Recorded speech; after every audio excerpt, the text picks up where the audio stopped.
Parking में car खड़ी करके मैं दफ्तर की ओर बढ़ ही रहा था कि इतने में तेज़ी से चलते हुए वह आई और भाई साहब कहते हुए मेरा रास्ता रोक खड़ी हो गई। उसकी गोद में 2-2.5 साल की एक बच्ची भी थी। एक पल को तो मैं शक पका गया कि कौन है ये। यहाँ तो दूर दराज के रिश्ते की भी मेरी कोई बहन नहीं रहती। मैं अपने दिमाग पर जोर डालने लगा। मुझे उलझन में देखकर वह बोली, क्या आप मुझे पहचान नहीं पा रहे हैं? मैं लाजवंती हूँ, आपकी बहन लाजो। मैं तो आपको देखते ही पहचान गई थी। मैंने तो खुशी के मारे उस औरत की पीठ थपथपाते हुए कहा, अरे तू है चुड़ैल।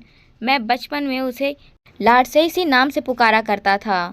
सो बोला, भला पहचानूंगा कैसे? कहाँ तू पिद्दी भर की थी, फ्रॉक पहनती थी और अब तो तू एक बेटी की माँ बन गई है।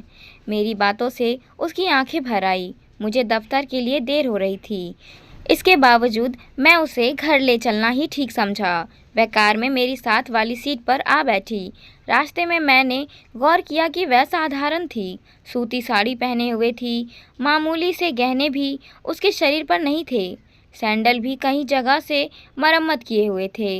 बातचीत का सिलसिला जारी रखने के लिए मैं सबका हालचाल पूछता रहा, मगर उसके पति और ससुराल के बारे में कुछ न पूछ सका।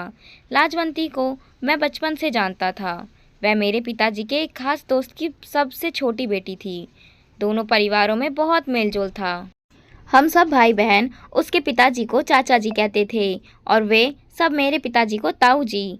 अम्मा व चाची में खूब बनती थी। दोनों घरों के मर्द जब दफ्तर चले जाते तब अम्मा व चाची अपनी सिलाई बुनाई लेकर बैठ जाती और घंटों बतियाती रहती। हम बच्चों के लिए कोई बंधन नहीं था। हम सब बेरोक टोक एक दूसरे के घरों में धमा चौकड़ी मचाते हुए खाते पीते रहते।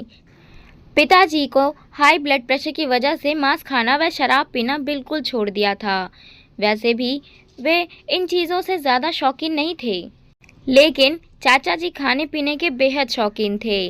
अक्सर उनकी फरमाइश पर हमारे यहाँ दावत हुआ करती थी। इस पर अम्मा कभी कभी पिताजी पर झल्ला भी जाती थी कि जब खुद नहीं खाते तो दूसरों के लिए क्यों इतना झंझट कराते हो। तब पिताजी उन्हें समझा देते, क्या करे, बेचारे पंडित हैं ना, अपने घर में तो दाल गलती नहीं, हमारे यहाँ ही खा लेते हैं। तुम्हें भी तो वो अपनी सगी भाभी की तरह ही मानते हैं। मेरे पिताजी एक्सरसाइज इंस्पेक्टर थे और चाचा जी एजुकेशन इंस्पेक्टर। चाचा जी मजाक में पिताजी से कहते, यार कैसे कायस्थ हो तुम, अगर मैं तुम्हारी जगह होता तो पानी की जगह शराब ही पीता। तब पिताजी हंसते हुए जवाब देते, लेकिन गंजे को खुदा नाखून देता ही कहाँ है।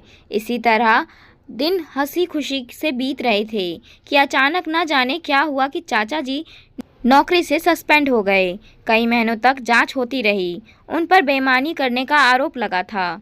एक दिन वे बर्खास्त कर दिए गए। बेचारी चाची पर तो जैसे मुसीबतों का पहाड़ ही टूट पड़ा।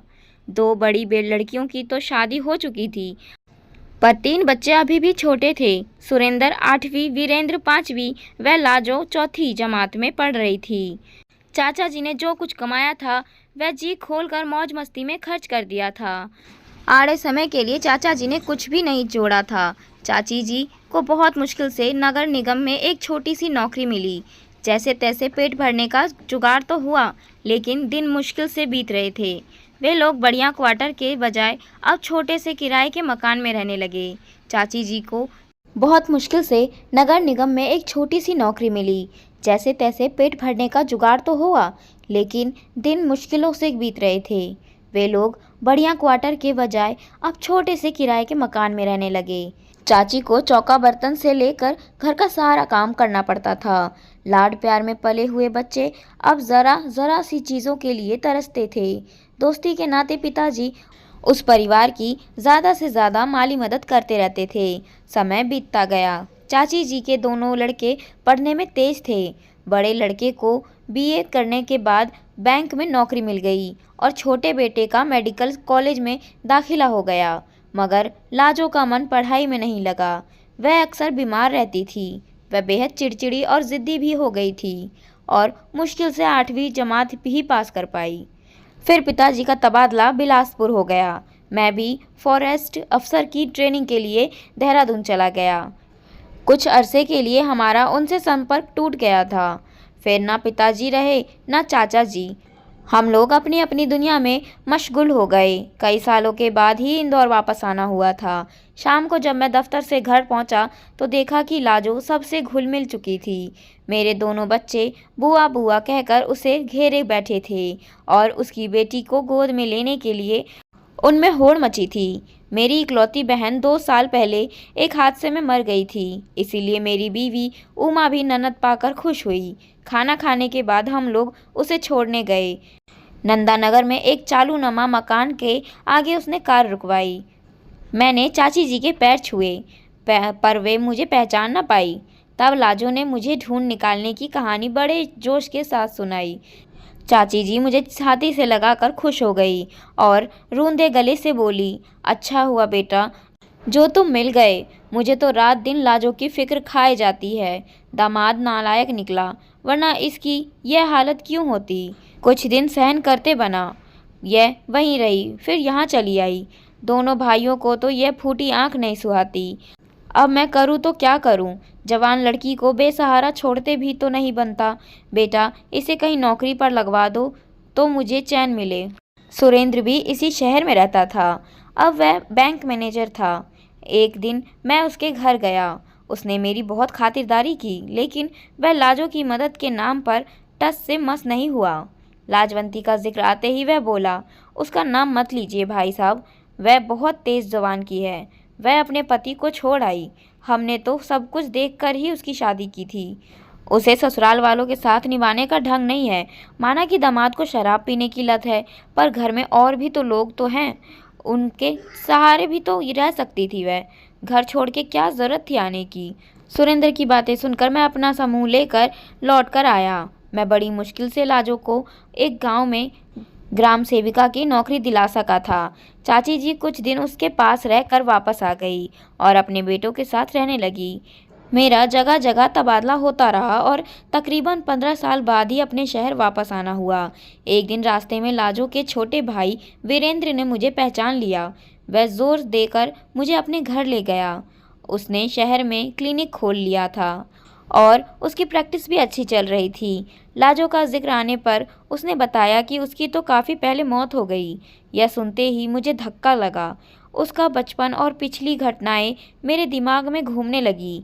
लेकिन एक बात बड़ी अजीब लग रही थी कि मौत की खबर सुनते ही वीरेंद्र के चेहरे पर गम का कहीं कोई निशान नहीं था। मैं चाची जी से मिलने के लिए बेताब उठा। वे एक कमरे में मैले कुचले बिस्तर पर पड़ी हुई थी।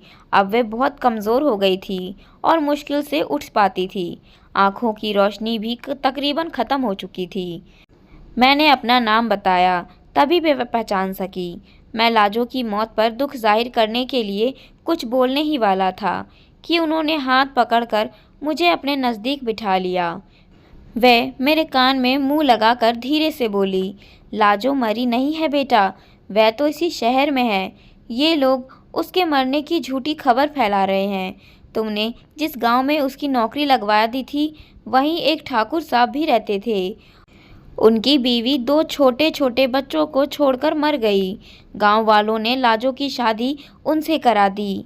लाजो के अब 2 बेटे भी हैं। वैसे अब वह बहुत सुखी है, लेकिन एक बार उसे अपनी आंखों से देख लेती तो चैन से मरती। एक दिन लाजो आई थी तो वीरेंद्र की बीवी ने उसे घर में घुसने तक नहीं दिया। वह दरवाजे पर खड़ी रोती रही।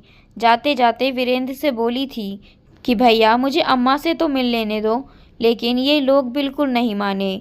लाजो की यादों में डूबकर चाची जी की आंखों से आंसू बहने लगे।